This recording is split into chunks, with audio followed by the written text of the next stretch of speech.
Rukutamasi Qivittup Inaa nutsikilluaguttoritsi uani allakaatissiami pineqarumaarput massakkut filmit komikkiyoqqaarnikut kisianni siullertut neriorsuutinginikuu saa Qivittup Inaata atia sujarnissaa pipiusumortilaassuara Qivittup Inaa taqorlorutungila qaarusuuvoq tissamnaliginnaasumi kalaalli oqaluttuaannilu susarnaartartu taamatut takunneqartartullu tamakkua Qivittup Inaa qaarusuuvoq taava uangut naartit silarsuarput silarsuatsinulluunniit pingaangatta qaarusummiittuusilertarpungut qimaaffingaliungu inunniik allaniik orninneqarsinnaajunnaarluta naartit uangut silarsuatsinnut qaarusummut toqqortarpungut taava Qivittup Inaa aamma imma taaneqarsinnaavu tupinnartuliulaarfiusoq qumiittuliornikkut arlaatingulluunniit Qivittup Inaa ila sortu pinnartuliulaarsinnaaffiuvoq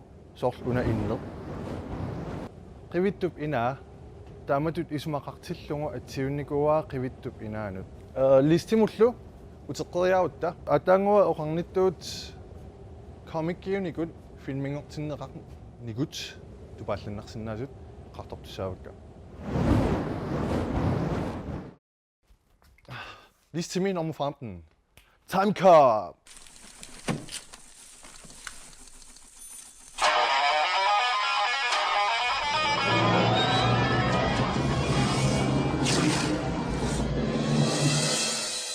Partner? Ex-partner. But I'm not hurting anybody. Got to take you back. In the year 2004, time travel is a reality.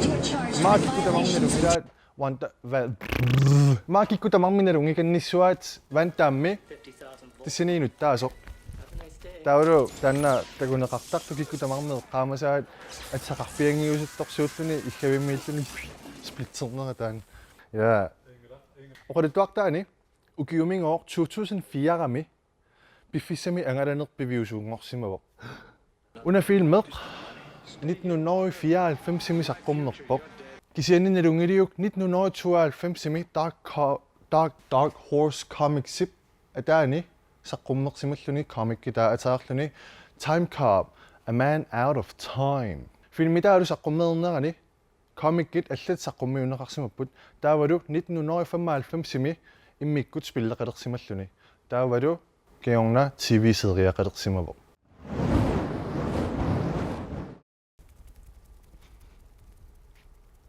Nunaata tulua listimi nummer 14 The hell that thing get in here? Gentlemen!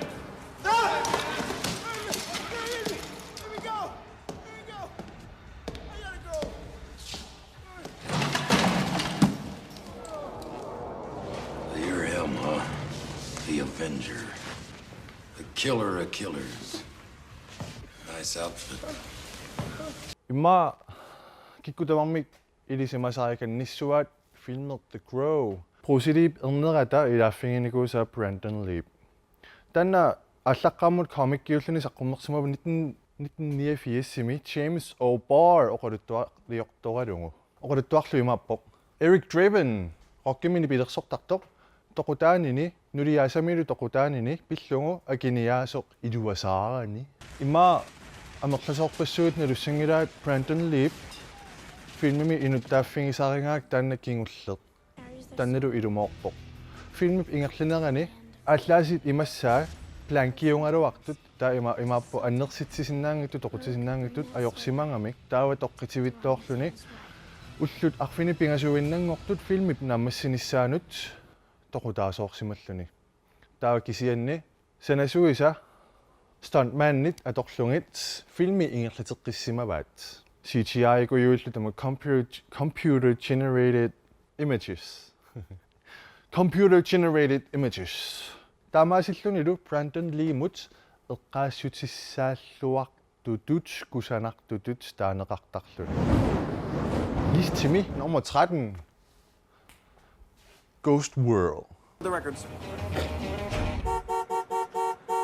What are we in slow motion here? Come on, what are you hypnotized? Have some more kids, why don't you?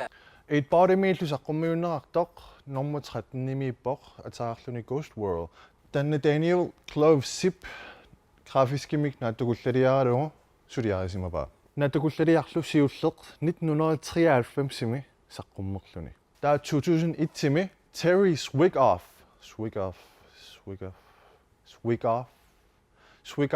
filmiliaralugu. Filmiliarinaqarnaanilu inuttat pingaarnerit ukuupput Tora Berg, Scarlett Johansson, der var du Steve Buscemi, der går qaneqarsinnaasut.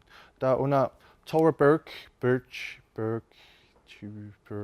Tanna ilisaanaqarsinnaavuk American Beauty mi inuttaaqataasoq. Der var du Scarlett Johansson imma arlalipparuissuarni ilisaanaqarsinnaavuk. Der var Steve Buscemi arlalipparuinnaammi ilisaanaqarsinnaalluni assersuutingalugu Reservoir Dogs, Big Daddy, Boardwalk Empire, Fargo, Con Air. Der var du Big Lebowski. Nilungilarstanna alutornarluniisilik. Nommu toruattullu ma amtu samasaavallangakkalo kisiat filmita qaassangutsingu George A. Romero scenario oqaluttuartaalu Stephen King scenario tanna filmet ateqarpoq Creepshow. Coming soon.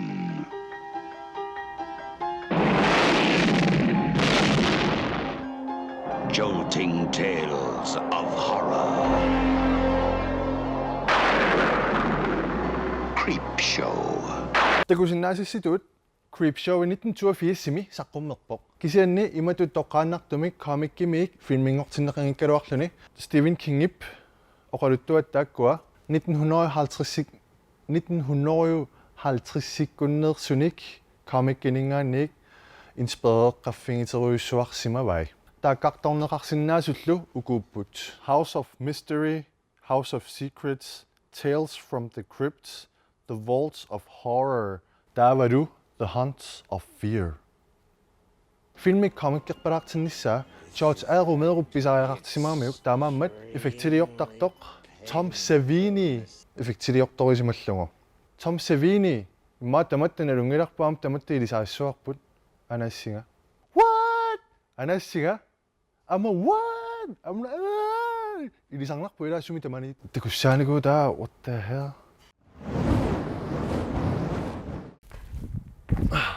Listimidu nommutoru Alien vs Predator.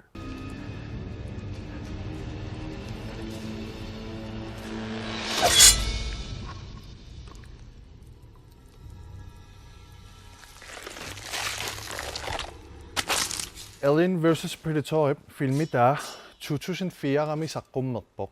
2004-rami saqqummer assau toqqaliallanna Paul W. S. Anderson nillu scenario. Kisianni comic-kit tassaniittusilarsuarmiittut 1991-simi saqqummertilersimapput. Dark Horse comic-killu taakkua ataannisaqqumuineqartarsimallutiamma. Quyassutisaarfiineqqarnerpaasartutullu taaneqartarpoq Chris Warner taakkunanga comic-kimi sanasuilaat. Filmimi torqaqutigiva originaalitaani 1991-simi saqqummertuni oquluttuarteeqqarsaatingissangutsigu inutta pingaarneq heltiusoq arnaasimangami. Taam filmitaani 2004-mingaannersumi heltitaa arnaasimalluni. That's my girl. Listimidu nommuti The Mask. My mask!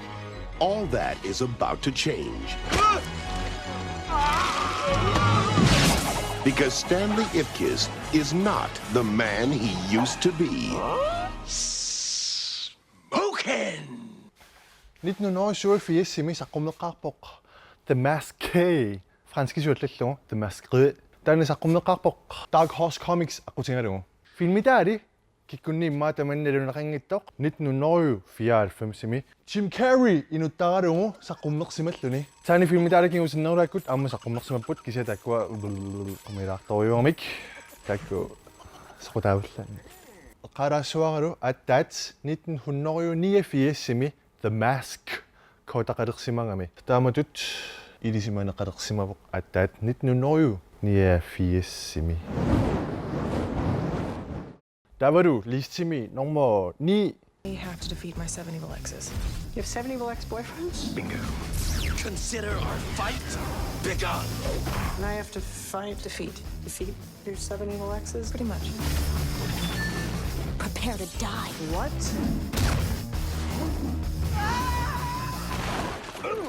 What's up? How's life? He seems nice. Når nimi porlu Scott Pilgrim vs. The World. Tanna filmi taa 2010 saqqummersimavok. Amna torsuutinginaqarsinnaavok immaqa filmiisinginnaaraanni titaqtangarpalaartoruissuusu taana torsuutinginarsinnaalluni qangali comic-kiusimasoq. Taamanili comic-kitut saqqummermat Oni Siammartersuasimallugu. Scott Pilgrim midu nunarsuatsinnut pulasimavok comic-kiulluni 2004-ami. Taavalu arfinillit atuakkat saqqummersimaput 2010 tungaanut. Taatassingaanniik filmingorluni saqqummiunerarsimalluni. Because I'm in love with her.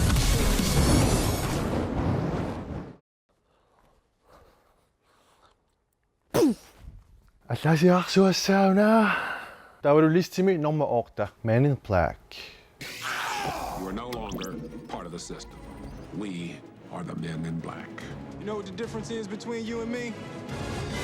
I make this look good. Man in Black gib filmita saqqummerpoq 1997-imi. Dude! Angutit qernertullit ukiutiivat matumasiorni saqqummerput 1997-imi. Qanu toqqaatingaat, ha? Kisianne comic-ki taa saqqummerput 1997-imi. Taaqassiniukuerussappat 47, 37, 27. Dude! Ukiut! Sivat! Matumasiorni saqqummerpuga! Takualu saqqummersimallutik Malibu Comics aqutingalungu kingusinnerusukkullu Marvel Comics-imik taanna pisiaaneqarsimalluni taamaasilluni Man in Black sikkut Man in Black angutit qernertunik atortut Avengers sikkut silarsuaqatingivaat.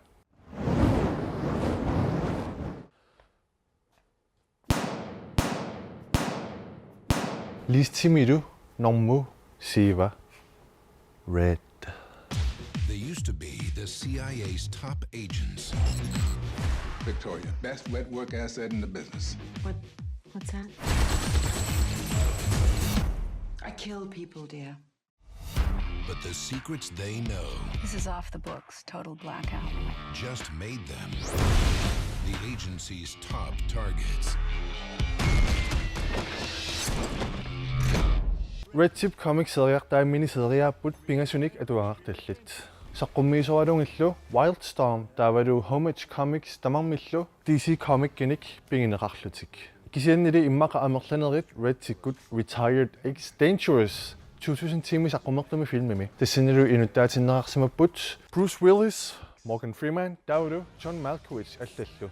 Tassinilu filmimi inuttattaakkua utoqqasaajupput hardcore-iullutik allaasersornikkaajullutik. Taavalu listimi number 6.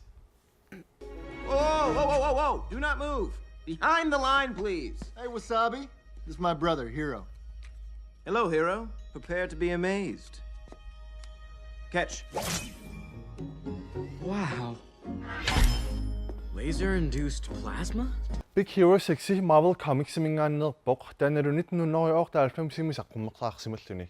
Kisiannilu filmi taa 2014 saqqummersimalluni Walt Disney Animation Studios SIP saqqummiussaasimallugu. Hello, I am Baymax, your personal healthcare companion. Hey. Kisianniuna ma amerlasorpassuut nalungalaa Big Hero 6 sunaanersoq taavalu unuttapingaarneq ammalortoruissuat taanna biuminaasittoriuk aqittuinna marshmallow so skumfiduuseruissua iluasaarineasanarto angerlartartu iluasaarpatseeruutinguiorluni kisianni comic-ki taani Baymax takulaariartigu. What? Soon taama allaanerutingiso soon taamitusanasimangaat soona monsteruissuarmi biuminartoruissuarmut saa tissimi tassami Walt Disney takutinneqarsinnaavoqlutsani immaqa Baymaxi taamaallangortingisinnaappat akuerineqarlunilu sanasuningaanniik taava tamakkua Cinderella-kkut Aladdin-ikkut Tornerosakkut аллаллу принцессини тунгасиннаасу снивиаккут оқалуттуартай qanuallangortingisinnaanерсут.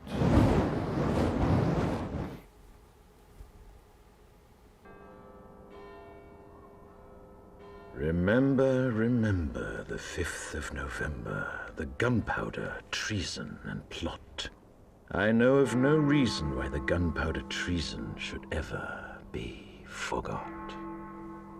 Vi forventeta DC mingaanniik saqqummiunerarpoq тассинилу оқалуттуартаани тассини силарсуарми 1980-куни атуммимик сорсуннеруйуссуақарсимавоқ таавалу оқалуттуартаа комиккип илуани 1990-ккут ааллартилаарнаата налаанни писимасуусаартиннаарлуни 1990-ккут сиунисамиитиппаат таа комикки тааюна қангасаққуммерсимасоқ 1980 1980 комикки таасаққуммерсимасоқ filmi der 2005 mimi saqummerpoq tissani vi på vendetami inutta pingaarneq vi tanna maskeq magikutaornalungilaat revolutionariusissui tamakkua anarkistit tanna kiinapparisarpaat tannilu kiinappak aterarpoq Guy Fawkes mask 1990-kunilu pisimasuusartinneqarnerani nunarsuaq imatut inissisimalersimao atummimik sorsuneruyussuarnaata kiorna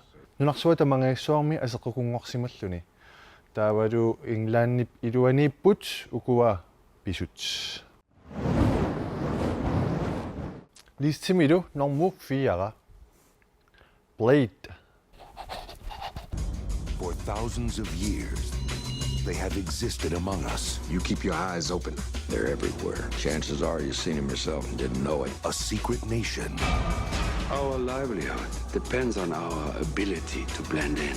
Blade inuusissuuvoq saqqummeqqaarsimallunilu 1973 Tomb of Dracula normutiimi kisiat inuttatut pingaarnertuungittoq filmi taali 1998 saqqummersimavoq Wesley Snipes inuttaralugu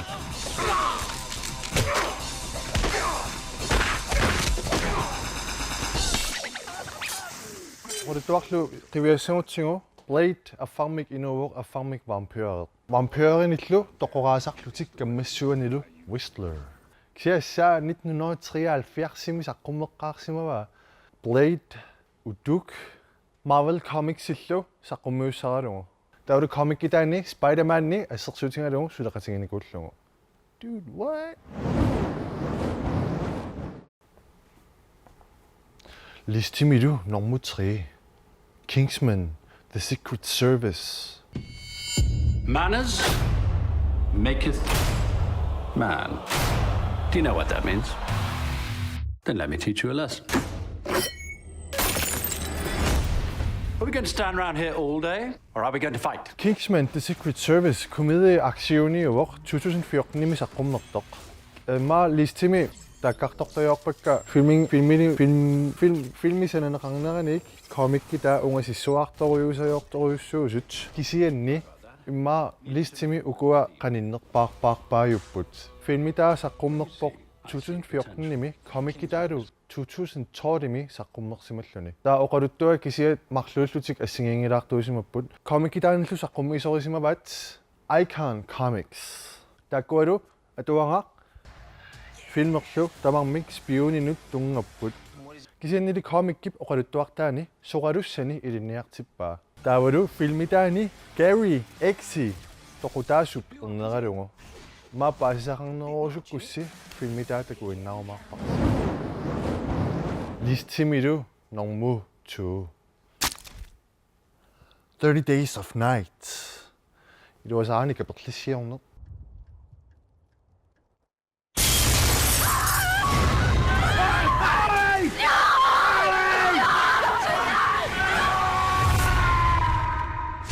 Trajuat kaperlak awannaamiulluni suungillit 30 Days of Night 2002 mi IDW Publishing imingaannik saqqummersimaoq comic-kita allaqamulli comic-kituinnartakorlorneqarsimangaluarluni filmissatut naattorsuutigineqangiivilluni kisiannili oqaluttuartaa qivialaariarutsigu alaskamiipput Barrow-mi tassanilu vampyrerit nunaqarfik taanna tinguarnialersimallugu seqinermik ajornartorsuutiqaratik oqaluttuartaani comic-kitaani torqaqusingiuaa taakua vampyrerit toqunneqarsinnaangillat sivisuum toqungasinnaangillat sersuutigalugu uviilluisimik seqinermillunne qingortikkunik taava arsakui aammik kuseriarnermilluni taatsimik seqerneqarunik vampyreq ummaqqissinnaava naami Twilight-tikkormi filmi taa 2007 mi saqqummerpoq inuttat pingaarnersaalungit Josh Hartnett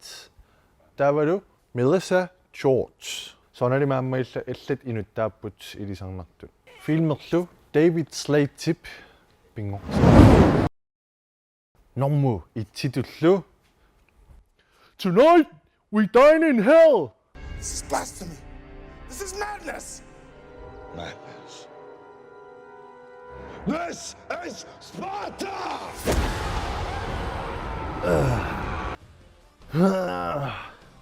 300 filmi taasaqqumersimauq 2006-simi taannalu Zack Snyder-imik instrueernersimalluni. Kisiannili komikki taa Frank Miller-ip sanarisimavaa. Taavalu Frank Miller-ikkup Zack Snyder-ilu suteqatingiissimallutik filmi pingortinnissaani. Oqaluttuartaalu imappoq King Leonidas-si Spartan Sid 300-uyut ingerlaqatingiisimavaa sorsuukkiarlutik Silmors Nalungikkaluarlugu iluatsikkunnarnero kisiat ataqqinassisoq pinnerullugu sorsungiarsimallutik. Sorsutassaallu unaasimavoq kungikuuti maalunkuuti kungi Xerxes Persiamut høvdingi. Komikki taali saqqummersimavoq 1800-uju 1900-uju orta 90-simi. Taannalu Dark Horse Comics saqqummiisorisimavat. Frank Miller-ip oqaluttuaq sanasarivingilaa.